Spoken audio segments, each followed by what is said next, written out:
Welcome to the 48th video in our weekly legal update series. In this video, we are going to discuss important legal news from 18th October to 23rd October 2021. So let's start this video. In first important news, the Supreme Court has said that under Article 226, High Court cannot permit a party to modify its offer without hearing other parties.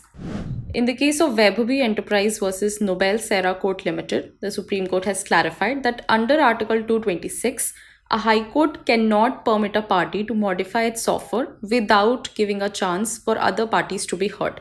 In the present case, the court held that the procedure adopted by the High Court while disposing the writ in Nobel Serra Court's favor was unsustainable and that the High Court had passed its order without giving any opportunity of being heard to other applicants.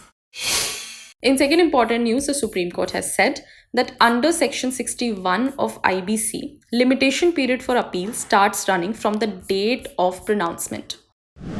In the case of V. Nagarajan versus SKS Ispat and Power Limited, the court has held that period of limitation for filing appeal against an order under Section 61 of IBC will start running from the date of pronouncement of judgment and is not dependent on the date when the order is uploaded. The court has also held that the period awaiting the receipt of a free certified copy does not extend the limitation period under Section 61 of the IBC for a party who has not applied for the same.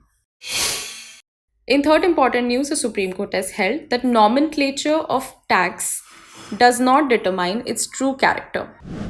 In the case of Jalkal Vibhag Nagar Nigam versus Pardesha Industrial and Investment Corporation, the Supreme Court has held that a nomenclature ascribed to a tax does not determine the nature of the levy or its true and essential character. The court in this case has observed that the tax labelled as water tax or sewerage tax under the UP Water Supply and Sewerage Act is in substance a tax on the land and buildings situated within the area. The court also said that as per the statutory provision, the tax which is labelled as water tax was not dependent on the actual consumption of water and was based on the provisions for water supply given by the authority. In fourth important news, the Supreme Court has held that no right to be allocated to a cadre of their choice to selected IAS candidates exist. In the case of Union of India versus A. Shinamol IAS, the Supreme Court has held that the allocation of cadre is not a matter of right. The Supreme Court has said that selected IAS candidates have no right to be allocated to a cadre of their choice or to their home states.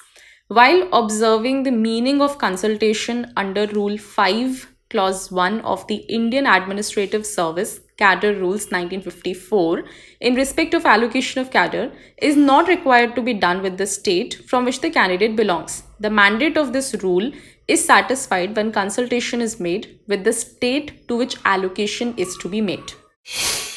Lastly, the Karnataka High Court has held that unmarried ex-wife who is incapable of maintaining herself has a right to maintenance even beyond the iddat period.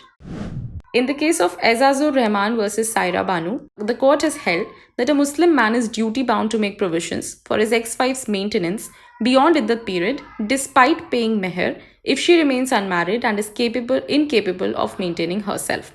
This brings us to the end of our legal news. If you like this content, please like and share and subscribe to our YouTube channel.